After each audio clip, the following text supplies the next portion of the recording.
Good evening बच्चों। आज हम क्लास 10th के लिए एक्सरसाइज 1C के कुछ क्वेश्चंस आपको बताएंगे। देखिए, जैसे क्वेश्चन कह रहा है without actual division show that following rational number is terminating decimal.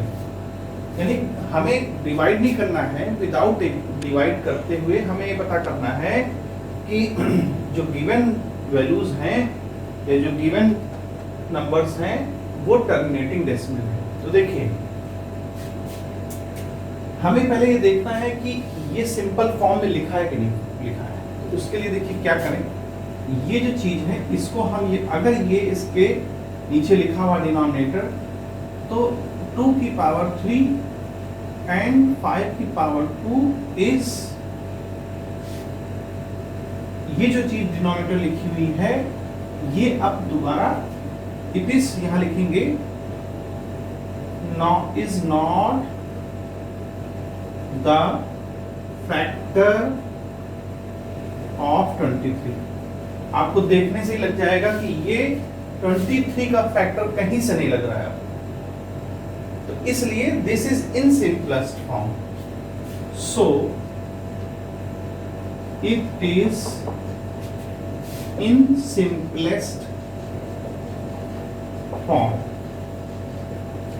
ठीक है, ये वाली नंबर इसका कोई भी फैक्टर नहीं है, इसलिए ये नंबर क्या है, सिंपलेस्ट फॉर्म में। ये जो गिवन नंबर है ये सिंपलेस्ट फॉर्म में।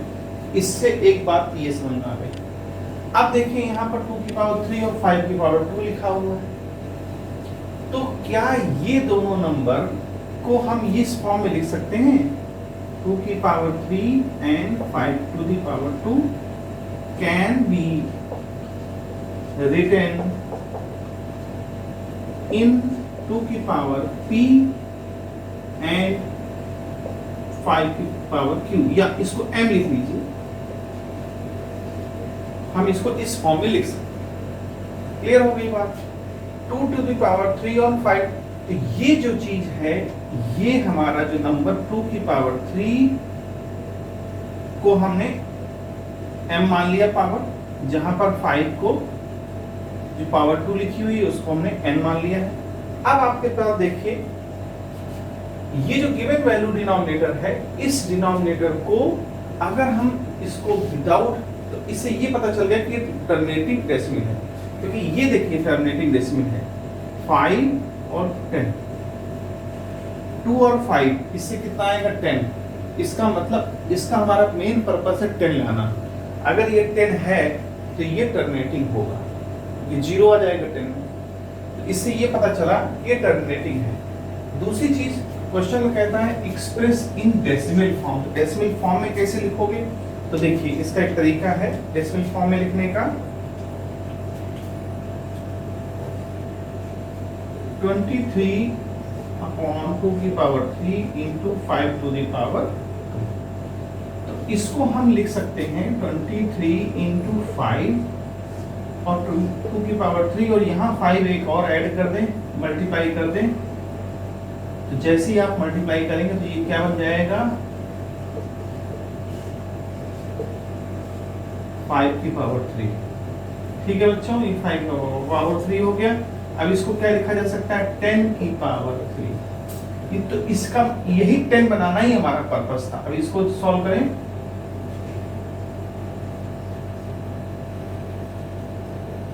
क्लियर हो गई बात?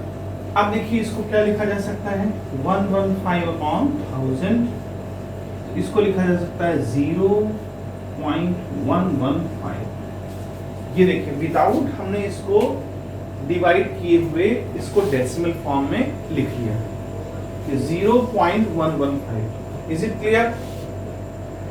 तो फिर से एक बार देख लें कि 2 की पावर 3 और 5 power 2 is not the factor of 23, so it is in simplest form। ये इसका फैक्टर नहीं है। अगर हम 23 और को देखें तो ये फैक्टर नहीं, इसका मतलब ये सिंपलेस्ट फॉर्म में है। अब 2 पावर 3 और 5 पावर 2 को हम ये लिख सकते हैं, और अगर ये लिख सकते हैं इसका मतलब ये टर्मिनेटिंग है। क्यों? क्योंकि ये 2 5 का 10 हो जाएगा। तो अब पावर कुछ भी हो इसकी, देखिए 10 के ऊपर पावर कुछ भी हो, लेकिन वो रहेगा तो 0 ही। अब 10 की पावर 2 हो जाए तब 1000 हो जाएगा, 10 की पावर 4 है 10,000 हो जाएगा। इसका मतलब कोई भी वैल्यू अगर 10 से डिवाइडेड है या 1000 डिवाइडेड है या 10,000 डिवाइडेड है या 1 लाख डिवाइडेड है, इसका मतलब वो टर्मिनेटिंग है। तो ये तय हो गया कि टर्मिनेटिंग है। अब विदाउट हमें डिवीजन किए हुए कैसे फाइंड आउट करते हैं उसका डेसिमल फॉर्म, ये आपके सामने लिखा हुआ है। ठीक है, दूसरा क्वेश्चन देखते हैं बच्चों। दूसरे क्वेश्चन के लिए हम इस वाले क्वेश्चन को उठाएंगे, तो इसको ध्यान दें। दूसरा क्वेश्चन 24 and 125। अब देखिए 125 का हम फैक्टर कर लें तो ये आएगा, इसको डायरेक्ट रखें। 125 हमारा क्या आ जाएगा 5 की पावर 3। तो इसको हम लोग क्या लिख सकते हैं 24 5 की पावर 3, और यहाँ 2 नहीं है, हमको 10 लाने के लिए क्या करना पड़ेगा 2 की पावर 0 कर दें। किसी की पावर 0 करेंगे तो वैल्यू वही रहती है, 1 होता है। तो 5 की पावर 3 को हम 1 से मल्टीप्लाई कर सकते हैं, और 1 हमारा क्या है 2 की पावर 0। इसका मतलब आप देखिए ये दोनों चीजें क्या रिप्रेजेंट कर रही हैं। ये इसको किस फॉर्म में लिखा जा सकता है, इसको लिखा जा सकता है P इंटू 2 की Q, जहां पर P क्या है 3 और Q क्या है 0। लेकिन ये बात ये बताती है कि ये वैल्यू जो है हमारी क्या है टर्मिनेटिंग डेसिमल, क्योंकि ये हमारा क्या आ गया इस 10 के फॉर्म में आ गया। देखिए 10 के फॉर्म में 5 टू द 10, पावर कुछ भी हो उससे कोई मतलब नहीं। अगर ये 10 के फॉर्म में आ गया it means it is terminating, it is terminating. ठीक है, अब हमको क्या करना है, इसको करना है डिवाइड, ऐसे डिवाइड करना है कि डेसिमल फॉर्म में आ जाए। तो देखिए 24 को हम लिख सकते हैं यहाँ पर फिर से 5 की पावर 3 और 2 की पावर 0। ठीक है, अब इसको 3 पावर है, तो इसको 3 पावर लाने के लिए हम क्या करें, तो सिंपल है 2 की पावर 3 ऊपर मल्टीप्लाई कर दो और 2 की पावर 3 नीचे मल्टीप्लाई कर दो। तो देखिए क्या बन जाएगा ये 2 2 4 2 8, 24 इंटू 8, और नीचे ये क्या बन जाएगा 3 और 0 तो 3 हो जाएगा, 2 की पावर 3 5 टू द पावर 3। इसको क्या लिखा जा सकता है 10 की पावर 3, ऊपर इसको 8 4 जा 32, 3 आया 8 2 16 3 9। इसको क्या लिखा जा सकता है 1000, और 1000 लिखेंगे तो 0.01 सॉरी 0.192, ये हमारा डेसिमल फॉर्म में आ गया। तो विदाउट डिवाइड करके हम कैसे, तीसरा एग्जांपल लास्ट एग्जांपल देख लें, इसमें भी वही चीज होगी।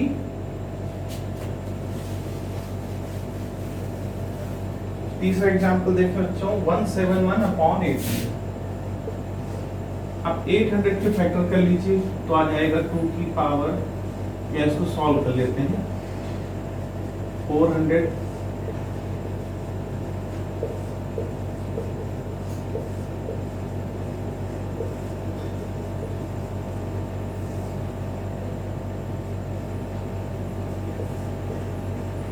तो इसको क्या लिखा जा सकता है 171 2 की पावर 1 2 3 4 5, 2 की पावर 5 और 5 की पावर। तो इससे ये क्लियर हो गया। अब इसको इस चीज को किस फॉर्म में लिखा जा सकता है P इंटू Q। इसका मतलब ये है कि this written as this form. अब पूरा स्टेटमेंट नहीं लिखेंगे, पहले लिख चुके हैं स्टेटमेंट, केवल आप समझ लीजिए स्टेटमेंट वैसे लिखा जाएगा। ठीक है, तो इसका मतलब ये टर्मिनेटिंग है। अब टर्मिनेटिंग है तो इसको क्या हम डिवाइड कर सकते हैं, देखिए इसको 171, यहाँ 2 की पावर 5 और यहाँ 5 की पावर 2, तो इसमें एक 5 की पावर 3 का हम और ऊपर और नीचे भी मल्टीप्लाई कर लें। तो जैसे ही 5 की पावर 3 को मल्टीप्लाई करेंगे तो ये भी 5 की पावर 5 बन जाएगा। अब देखिए आपके पास 171 इंटू 125 है, ये हमारा बनेगा 2 की पावर सॉरी 10 की पावर 5। अब इसको मल्टीप्लाई कर लीजिए, जो भी वैल्यू आएगी ये आ जाएगा, इसको सॉल्व कर लेते हैं। 171 इंटू 125 तो आ जाएगा 5 1 5, 5 7 35, कितना आ जाएगा 2 1 2, 2 7 14, कितना आ जाएगा और 1 7 5 7 3 2 1 3 7 5, 2 1 3 7 और ये क्या आ जाएगा 5 0 और 1 2 3 4 5 तो यहाँ आंसर क्या आ जाएगा 2 1 3 7, ये आंसर। सेम प्रोसेस है, इसमें हमने स्टेटमेंट नहीं लिखा है, ये आप स्टेटमेंट लिख लेंगे, कोई प्रॉब्लम वाली बात नहीं। उम्मीद है बच्चों समझ में आया होगा। ठीक है, नेक्स्ट वीडियो में हम और दूसरा टाइप का क्वेश्चन लेके आएंगे। Good bye.